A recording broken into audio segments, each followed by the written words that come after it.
అసలు రాజులమ్మ అంటే ఎవరు? రాజరాజేశ్వర దేవుని రాజులమ్మగా ఎలా పిలుస్తున్నారు? పూర్వం విజయనగర రాజుల్లో చివరివాడు పూసపాటి విజయరామరాజు గారు కొలిచిన దేవతే రాజరాజేశ్వరి. ఒకరోజు రాజు నిద్రపోతుండగా అమ్మవారి కలలోకి వచ్చి, రేపు చేసే యుద్ధంలో నీ రాజ్యాన్ని నువ్వు కోల్పోతున్నావు అని చెప్పింది. అలా చెప్పగానే రాజు నిద్రలేచి, రాజ్యాన్ని కాపాడలేని దేవత నాకు వద్దని చెప్పి ఒక చెక్క పెట్టెలో ఆ విగ్రహాలను పెట్టి నదిలో వదిలేశాడు. అలా ఆ పెట్టె నదిలో కొట్టుకుపోతూ సముద్రానికైతే చేరుకుంది.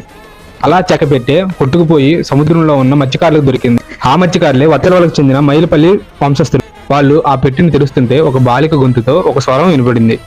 ఆ స్వరం ఏమిటంటే, నేను ఒక శక్తిని, మీరు నన్ను కొలుస్తామంటేనే ఈ పెట్టెను తెరవండి, లేకుంటే నన్ను అలాగే సముద్రంలో వదిలేయండి అని అమ్మవారు ఇలా చెప్పాను.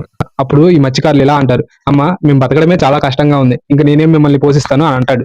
అప్పుడు అమ్మవారు ఇలా అంటారు, ముందు నన్ను మీ ఇంట్లో పెట్టండి, నా భక్తులు మీ ఇంటికి నన్ను దర్శించుకోవడానికి వస్తారు, ప్రతి సంవత్సరం కానుకలు ముడుపులు చెల్లిస్తారు, ప్రతి సంవత్సరం జనాల సంఖ్య పెంచుతూ ఉంటాను.